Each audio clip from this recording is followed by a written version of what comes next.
Rebonjour, c'est encore Jean-René. Je suis content que vous soyez là avec moi encore pour la deuxième vidéo. Allez, ça me touche. On va redessiner exactement le même bouchon. On va le redessiner avec une autre stratégie. Admettons que je le tranche en deux.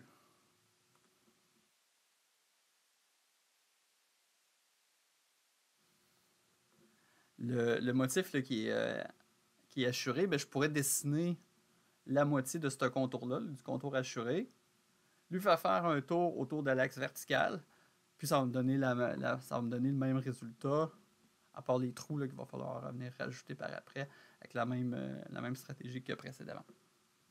Donc allons-y, on va se partir un nouveau dessin, toujours en millimètres. On va me partir une nouvelle esquisse. Ce coup-là, je ne vais pas me mettre sur le plan de dessus, je vais me mettre sur le plan de droite ou sur le plan de face. Lequel des deux, ça n'a pas d'importance, puisqu'on fait un tour complet. Puis, on va y aller pour une esquisse. Fait que, je vais esquisser la moitié ici qui est à droite. Et on sait qu'on va partir à l'origine. On monte par en haut.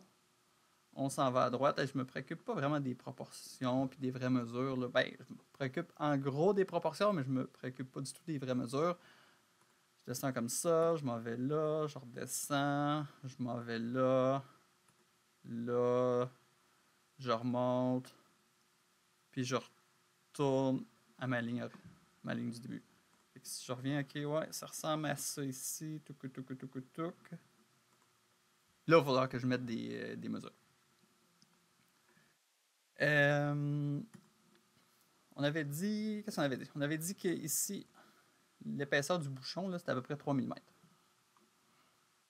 On avait aussi dit que le diamètre intérieur du tuyau, c'était 100 mm, fait que le diamètre extérieur, la partie du bouchon qui rentre dans le tuyau, que ce soit 100 mm. Fait que d'ici jusqu'au centre, ça va être 100 divisé par 2, parce que là, on parle de rayon. Si ça vous arrive, là, que tout votre dessin est distorsionné comme ça, vous pouvez prendre des lignes qui sont encore en bleu, puis on peut les glisser pour avoir quelque chose qui ressemble plus à ce qu'on désire obtenir pour comme réparer les proportions là, quand ça vient se briser. Tantôt, la zone d'enlèvement de matière, là, comme le creux en dessous du bouchon, là, on l'a extrudé de 18 mm. On est encore à 18 mm. Quoi d'autre? On avait dit que la partie qui rentre dans le tuyau, ça avait une profondeur de 20 mm. J'ai encore des lignes bleues, mais qu'est-ce qui se passe? Pourquoi j'ai encore des lignes bleues? Fait que là, prenez les lignes bleues en question, cliquez dessus avec le bouton de la souris, vous maintenant enfoncez, puis là, vous les glissez. Ah, ok, toute ma pièce, ça se promène de même. Ouais, c'est peut-être pas super. Qu'est-ce qu'on pourrait faire pour dire, ok, on va prendre le coin là, puis le descendre, et clac, jusqu'à l'origine. On n'a pas réussi. On prend le coin là, puis on vient l'accrocher sur l'origine. Ah, là, on a déjà plein de lignes noires. On a encore deux lignes bleues. Okay, fait que ça se promène de même. Ok, ouais. Là, on avait dit qu'il y avait l'épaisseur de la paroi du tuyau avait 3 mm. Fait que la zone ici qui dépasse, c'est 3. Quoi d'autre? Ça se promène. Ok, ok, ok. Je pense qu'on y avait donné. Tout 13 heures, je pense qu'on y avait donné un 8 mm. Non, 6 mm à la zone ici. Ça, c'est le profil de notre bouchon. Ça ressemble drôlement à ce qu'on a ici. Ça ressemble à ça.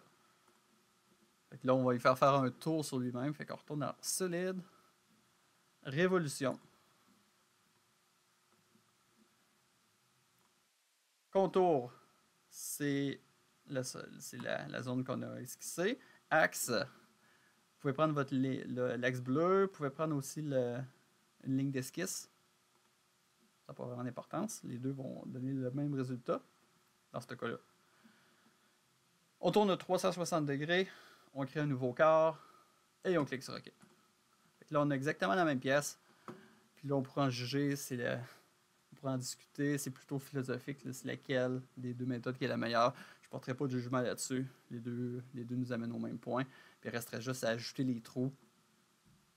Je ferai exactement la même technique qu'à la vidéo précédente. Fait que je ne vais pas le faire avec vous. Je vais simplement vous laisser le faire si vous le désirez.